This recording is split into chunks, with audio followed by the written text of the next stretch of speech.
La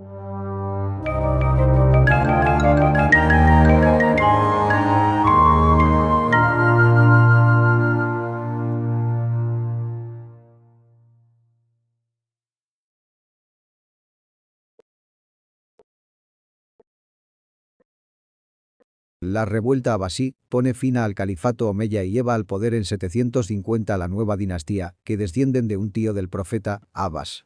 La mayoría de los miembros de la dinastía omeya de Damasco fueron masacrados y el nuevo poder deja Siria por Irak, donde en 761 edificará una nueva capital, Bagdad. Sin embargo, algunos omeyas pudieron escapar de Oriente. Uno de ellos, Abderramán, un nieto del califa Hisam, residió en un primer momento en el Magreb, de donde era originaria su madre, una bereber, para desde allí pasar al Andalus en 755. Obteniendo hábilmente el apoyo incondicional de un núcleo de medio millar de clientes fieles a la familia omeya, entrará en conflicto con el gobernador local, Yusuf al-Firmas, y a su principal aliado al-Sumail. El enfrentamiento definitivo tuvo lugar a las puertas de Córdoba, en la batalla de Almusara. Tras su victoria, el omeya entró en la ciudad y se proclamó emir. El nuevo emir debió de trabajar duro para consolidar su nueva y frágil situación, pero las capacidades políticas y militares del nuevo emir le permitieron consolidar su posición. Una sublevación del antiguo gobernador fue reprimida en los años 759 a 760. También estallaron revueltas en el oeste de la península, principal zona de establecimiento de contingentes yemeníes, en 763, 766 y 773. En el centro, se produce la sublevación de un agitador religioso de origen bereber, quien se apoyó en las numerosas tribus bereberes establecidas en la zona del Tajo, lo que terminó provocando enfrentamientos serios entre los años 768 a 776. Desde 778 hasta 784 se produjeron otra serie de revueltas, esta vez animadas por parientes y descendientes del antiguo gobernador Yusuf. Pero el mayor legado de Abderramán fue la Gran Mezquita de Córdoba, fundada a mediados de la década de 780.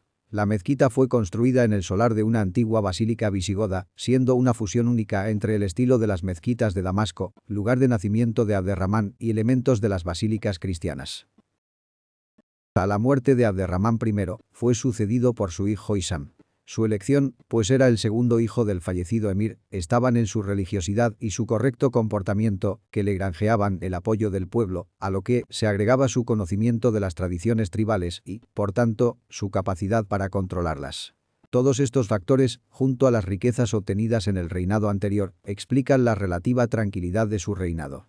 El nuevo emir solo tuvo que enfrentarse a los problemas que sus hermanos le presentaron, celosos de su ascenso al poder, como así también a los disturbios fomentados por los jefes árabes yemeníes de la Marca Superior y por elementos bereberes en las montañas de Andalucía. La tranquilidad interior le permitió reiniciar la yihad contra los estados cristianos, enviando una serie de expediciones contra el joven reino de Asturias. Hisam, fallecido en 796, designó heredero a su hijo Al-Hakem. Sus tíos Suleimán y Abdala, que ya se habían rebelado contra Hisam, y después de su derrota se habían refugiado entre los bereberes del norte de África, regresaron con la intención de hacerse con el poder. Suleimán murió durante la rebelión, y Abdala, vencido, acabó pactando su establecimiento en la región de Valencia, que gobernó hasta su muerte. Durante este periodo de revuelta, los francos, bajo el mando de Luis el Piadoso, hijo de Carlomagno y futuro emperador, se apoderaron de Barcelona en 801.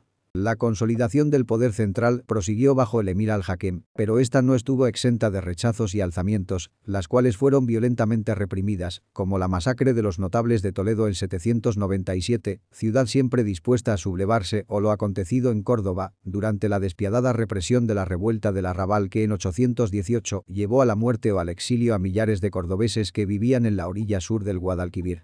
Los sublevados habían seguido a los doctores del Islam que criticaban los métodos brutales del poder y la ilegalidad de algunas tasas no coránicas instauradas por el emir. Las acciones seguidas por Al-Hakem le permitieron transmitir a su sucesor, Abderramán II, un reino pacificado, en el año 822. Abderramán iniciará una serie de cambios en la organización del Estado, inspirada en el modelo abasí.